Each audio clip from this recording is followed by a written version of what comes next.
नमस्कार, ये आकाशवाणी है। अभी आप यारंता सिंह से समाचार सुनेंगे।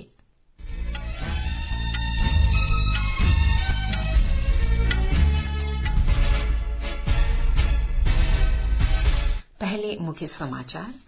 देश की पहली क्षेत्र रेल रैपिडेक्स नमो भारत को प्रधानमंत्री नरेंद्र मोदी ने किया लोकार्पित, सवारी का भी लिया लुत्फ। कर्ज का बोझ कम करने के प्रयोगों पर है सरकार की नजर, निर्मला सीतारमण। विधानसभा चुनाव, मिजोरम में एक चरण और छत्तीसगढ़ में पहला चरण है तो नामांकन का आज आखिरी दिन। देश देशांतर में आज से शुरू हुई दुर्गा पूजा, 5 दिनों तक मनाया जाएगा उत्सव। आईसीसी क्रिकेट विश्व कप बेंगलुरु के चिन्नस्वामी स्टेडियम में आज ऑस्ट्रेलिया पाकिस्तान की टीमों का मुकाबला। अब समाचार विस्तार से। प्रधानमंत्री नरेंद्र मोदी ने आज उत्तर प्रदेश के साहिबाबाद से देश की पहली क्षेत्रीय रेल रैपिडेक्स को रवाना किया। श्री मोदी ने देश के पहले क्षेत्रीय रैपिड ट्रांजिट सिस्टम RRTS के प्राथमिकता खंड का भी उद्घाटन किया। पहले चरण में 17 किलोमीटर की दूरी कवर होगी, जिसमें साहिबाबाद से दुहाई डिपो तक की यात्रा होगी और इस मार्ग पर गाजियाबाद, गुलधर और दुहाई स्टेशन होंगे। श्री मोदी रैपिडेक्स ट्रेन पर सवार भी हुए, जिसका नाम नमो भारत रखा गया है। ट्रेन में उन्होंने सह यात्रियों के साथ बातचीत की, जिन्होंने प्रधानमंत्री के साथ अपने अनुभव साझा किए और बताया कि इस ट्रेन सेवा का क्या सकारात्मक प्रभाव होगा। प्रधानमंत्री साहिबाबाद में एक सार्वजनिक कार्यक्रम की भी अध्यक्षता करेंगे और वहां मौजूद लोगों को संबोधित करेंगे। वे आज बेंगलुरु मेट्रो के पूर्वी पश्चिमी गलियारे के 2 खंडों को भी राष्ट्र को समर्पित करेंगे। आपको बता दें कि क्षेत्रीय रैपिड ट्रांजिट सिस्टम RRTS क्षेत्रीय परिवहन की अत्याधुनिक प्रणाली और विश्व की सर्वोत्तम व्यवस्था के समतुल्य है। देश भर में क्षेत्रीय संपर्क में आवश्यक परिवर्तन करने की प्रधानमंत्री की दृष्टि के अनुरूप RRTS परियोजना विकसित की जा रही है। RRTS नई रेल आधारित उच्च गति से चलने वाली परिवहन व्यवस्था है। दिलचस्प है कि इस रेलगाड़ी का डिजाइन इस प्रकार से तैयार किया गया है कि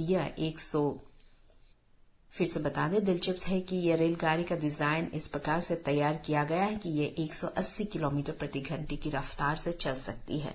उच्च रफ्तार की ये रेलगाड़ी हर 15 मिनट पर चलेगी और जरूरत पड़ने पर इसकी बारंबार 5 मिनट की भी की जा सकती है।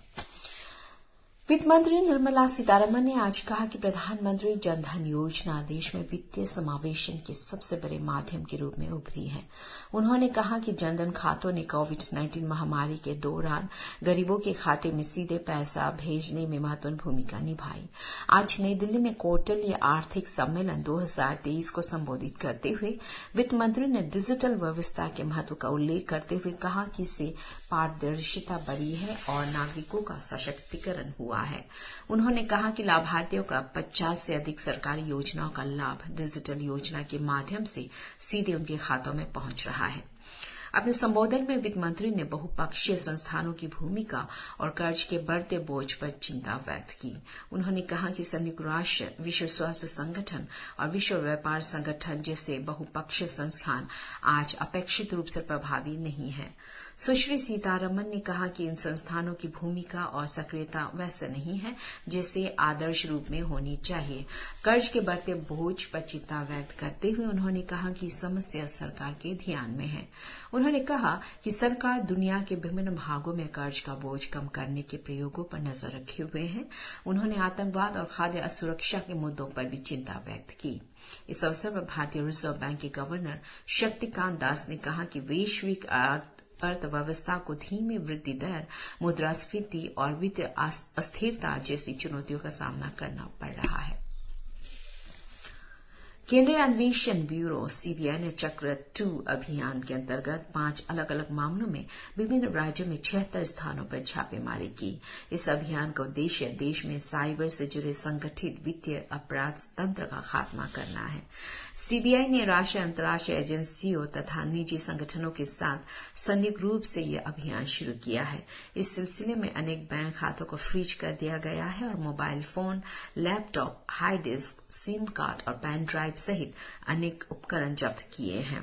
CBI संगठित अपराध की रोकथाम के लिए सभी मामलों का विवरण FBI, इंटरपोल, ब्रिटेन, सिंगापुर और जर्मनी की जांच एजेंसियों समेत अंतर्राष्ट्रीय कानूनी एजेंसियों के साथ साझा करेगी। मिजोरम में विधानसभा के एक चरण और छत्तीसगढ़ में विधानसभा के पहले चरण के लिए नामांकन पत्र भरने का आज अंतिम दिन है। मिजोरम विधानसभा की सभी 40 सीटों और छत्तीसगढ़ की कुल 90 विधानसभा में से 20 पर 7 नवंबर को मतदान कराया जाएगा। मिजोरम विधानसभा के पहले चरण की 20 सीटों पर अब तक कुल 127 उम्मीदवारों ने पर्चे भरे हैं। नामांकन पत्रों की जांच कल कराई जाएगी और नामांकन पत्र को 23 अक्टूबर तक वापस किए जा सकते हैं। छत्तीसगढ़ में विधानसभा के दूसरे चरण और मध्य प्रदेश में विधानसभा के एकमात्र चरण के लिए नामांकन पत्र कल से भरे जाएंगे। छत्तीसगढ़ की शेष 70 सीटों और मध्य प्रदेश की सभी 230 सीटों पर 17 नवंबर को मतदान कराया जाएगा। इस बीच कांग्रेस ने मध्य प्रदेश के लिए 85 उम्मीदवारों की दूसरी सूची जारी की है। भोपाल दक्षिण पश्चिम सीट से भारतीय जनता पार्टी ने पीसी शर्मा को उम्मीदवार बनाया है, जबकि जबलपुर कैंट सीट से अभिषेक चौकसी चिंटू चुनाव लड़ेगी। भारतीय जनता पार्टी ने पहली सूची में 3 उम्मीदवार बदलकर नए उम्मीदवार खड़े किए हैं। ओमान में इस सप्ताह शुरू हुई प्रदर्शनी आकर्षक सामयिक भारतीय चित्रकला ओमान के राष्ट्रीय संग्रहालय के विशाल हॉल में दर्शकों की पसंद बन रही है। इस प्रदर्शनी को India on canvas masterpieces of modern Indian painting New Delhi की राष्ट्रीय आधुनिक कला दीर्घा के कला के 20 संकलन प्रदर्शित किए गए हैं। यह कलात्मक प्रदर्शनी भारत और ओमान के मिले जुले प्रयासों का परिणाम है और समूचे ओमान के कला प्रेमियों की अभिभूत कर रहे हैं। 2 दिन के ओमान यात्रा पर गए विदेश राज्य मंत्री बी मुरलीधरन ने आधिकारिक रूप से इस प्रदर्शनी का उद्घाटन किया। इस प्रदर्शनी के लिए कलाकृतियों के चयन में राजा रवि वर्मा, अमृता शेरगिल और नंदलाल बोस जैसे जाने माने कलाकारों की नायाब कृतियां शामिल हैं। देश भर में शारदीय नवरात्र के आयोजन के साथ देश के बाहर भी अनेक स्थानों पर दुर्गा पूजा का उत्सव आज से शुरू हो गया है। यह उत्सव 5 दिनों तक मनाया जाएगा। 5 दिनों के पूजा उत्सव का समापन 24 अक्टूबर को विजयादशमी के दिन नदियों और जलाशय में मूर्तियों के विसर्जन के साथ होगा। इस क्रम में पड़ोसी देश बांग्लादेश में भी दुर्गा पूजा का उत्सव धूमधाम से शुरू हो गया। बांग्लादेश में दुर्गा पूजा हिंदुओं का सबसे बड़ा उत्सव है। ढाका में इस साल 244 पूजा मंडप है। दुर्गा पूजा उत्सव में भजन कीर्तन, चंडी पाठ, नृत्य प्रतियोगिताएं, जुलूस और बाहरी गतिविधियों जैसे सांस्कृतिक कार्यक्रम शामिल हैं। पुलिस ने पंडालों में सुरक्षा का पुख्ता इंतजाम किए हैं। ढाका में डाकेश्वरी मंदिर, रामाकृष्ण मिशन आश्रम, रमना काली मंदिर, जगन्नाथ हॉल और बनानी पूजा मंडप जैसे प्रमुख पूजा स्थलों पर शुक्रवार को समारोह के उद्घाटन के अवसर पर कड़ी सुरक्षा के प्रबंध किए गए हैं। पूजा के दौरान सुरक्षा सुनिश्चित करने के लिए सीसीटीवी कैमरे भी लगाए गए हैं। इस महीने के 28 और 29 तारीख का आंशिक चंद्र ग्रहण रहेगा। चंद्रमा 28 तारीख की मध्य रात्रि को ग्रहण क्षेत्र में प्रवेश कर जाएगा, लेकिन इसका पूरा काला मध्य भाग 29 अक्टूबर के तड़के दिखाई देगा।